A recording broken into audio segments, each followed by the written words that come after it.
இப்போ காலாஞ்சி குடிக்கிறோம். அது கொடியேற்றத்துக்கு முதல்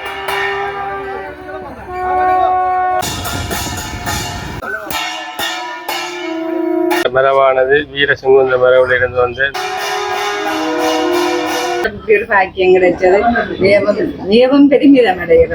வணக்கம் ரவலே. இன்றைக்கு என்ன பார்க்க போறோம்னு சொன்னா யாழ்ப்பாணம் நல்லூர் கோவில்ல பாரம்பரிய முறைப்படி காளாஞ்சி கொடுக்குற நிகழ்வு இடம்பெற போகுது. அந்த வீடியோலாம் இணைஞ்சிருக்க போறோம்.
காலாஞ்சி குடிக்கிறோம். அது கொடியேற்றத்துக்கு முதல் நாள் வைரவிஷ்டம் நடக்கும்.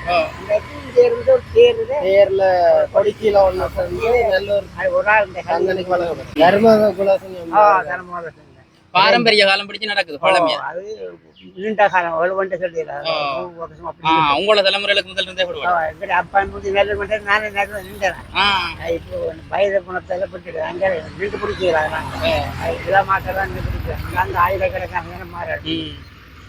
அதுல பொடிச்சு வியாபாரம் கொண்டு வந்து இந்த தேரடியில கொடியத்துக்கு முதல் நாள் அன்றைக்கு சாந்தி என்ற வயது வெட்டு உற்சவம் நடக்கும். இதெல்லாம் போகும். அது தேர்தல் எடுத்து போயிடும்.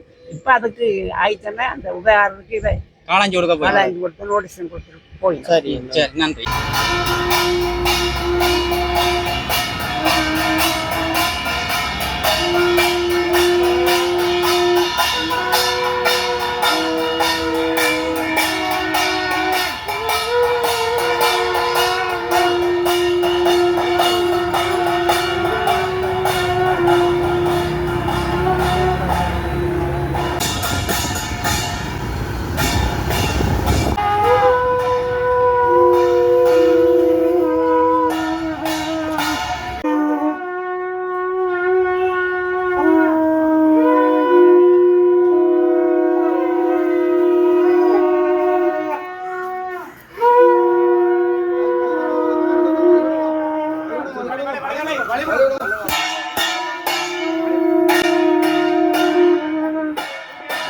இந்த கொடிச்சியில மரபானது வீர செங்குந்த மரபில் இருந்து வந்து இந்த செங்குந்த மரபினர் தான் இதை கொடுத்து வருகின்றோம்.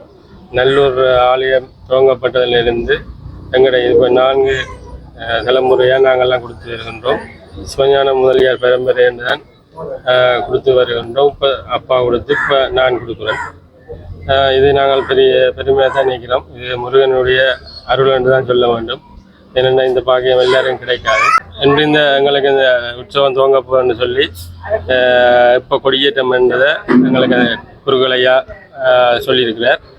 இன்று அந்த கொடிச்சீலைக்கான சீலையை வாங்கி கீற ஆள்கிட்ட கொண்டு கொடுத்தா அவர் கீறி முதல் நாள் எங்களுக்கு தந்து வீட்டில் வச்சு அடுத்த நாள் நாங்கள் தேரில் கொண்டு போய் நல்லூர் கோயிலில் குருக்கலையாவிடம் ஒப்படைப்போம். எனக்கு 100 வருஷங்களுக்கு மேலே வரும். அதுக்கு மேலேயே என்னுடைய அம்மாவே சொல்லுவா. அம்மா இப்போ 92 வயசுல இறந்தவா. அம்மாவே சொல்லுவா, தான் சின்ன வயசுல 11 வயசுலயே தான் தலையில கொண்டு கொடிச்சில கொண்டே கொடுக்கக்குள்ள அங்க இந்த சண்முகதாஸ் மாத்தானம் வெளியாரிட்ட கையில கொண்டு கையளிக்கிறதுன்னு சொல்லி அம்மா சொல்லுவா.